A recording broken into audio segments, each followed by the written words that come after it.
our ensemble. This is Democracy Now!, democracynow.org. I'm Amy Goodman. As we continue to cover the truce in Gaza and prisoner hostage releases, we're joined by two of the founders of the group Combatants for Peace. Avner Vishnitzer is a member of one of the Israeli military's elite commando units. He's joining us from Jerusalem. And in Ramallah, we're joined by Suleiman Khatib, who spent more than 10 years in prison after an altercation with two Israeli soldiers. They recently co-wrote an article for the New York Review of Books headlined Combatants for Peace. Suleiman, let's begin with you. As you see Palestinians released from prison in exchange for the Israeli hostages and those of other nationalities who've been released, can you talk about your thoughts as a former man imprisoned yourself? Firstly, thank you, Amy, for having us, myself and my partner and brother Avner in Jerusalem. And as I heard your interview with the colleagues, speakers before us that explain in details about the prisoners and the hostages exchange. As ex-prisoner, I definitely feel a lot of empathy to the prisoners, especially we're talking about kids, actually, women and kids. That makes me feel optimistic, and that shows also, unfortunately, where the dehumanization and the multi-standards, double standards that exist in this place.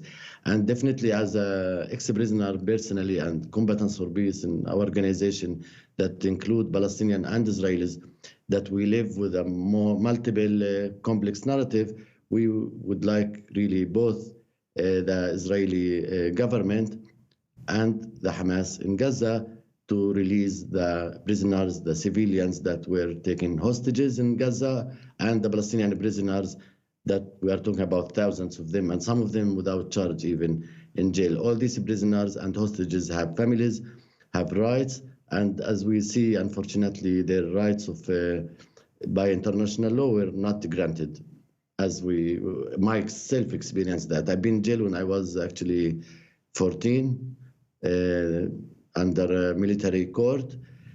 So I know the meaning of separating from your family and being without rights, basically. I know the meaning of that.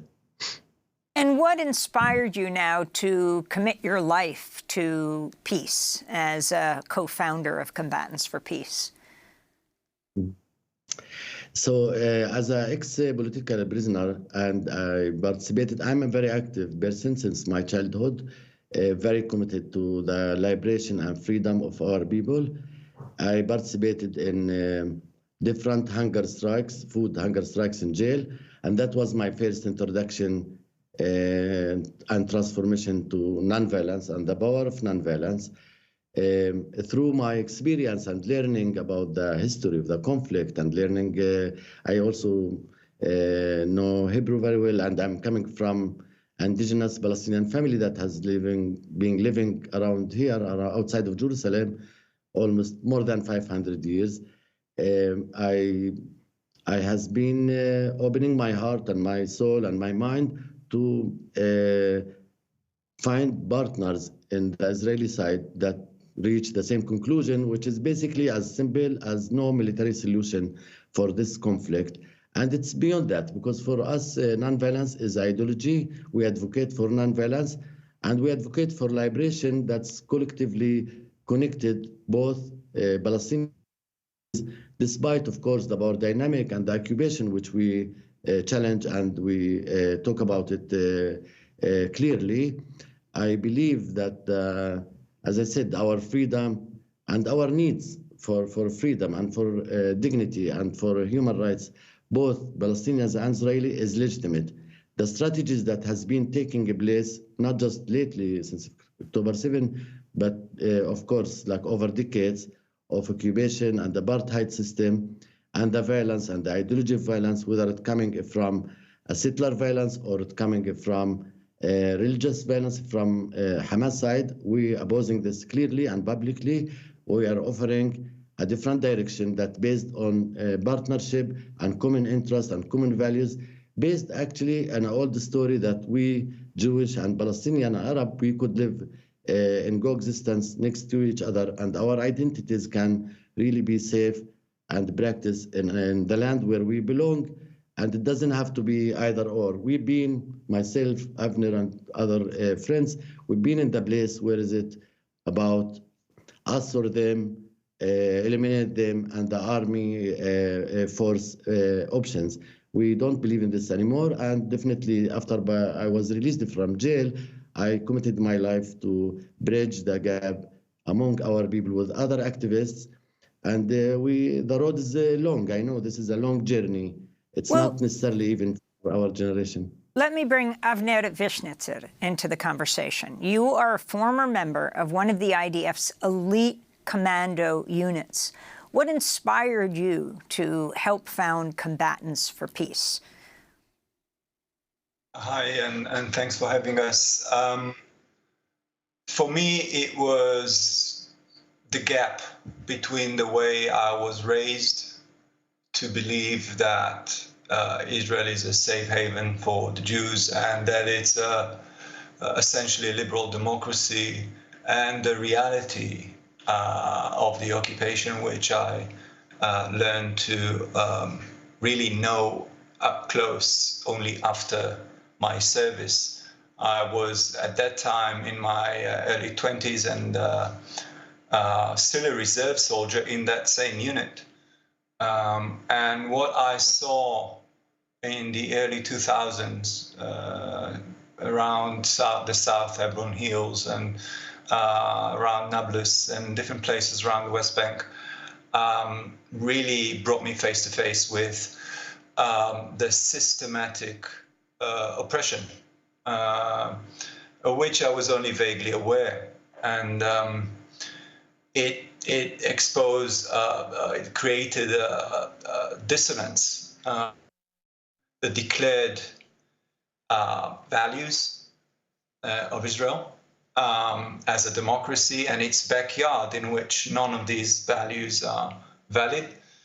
And I felt that I can no longer talk the talk and act as if this backyard did not exist. And I refused to serve in the occupied territories in late 2004.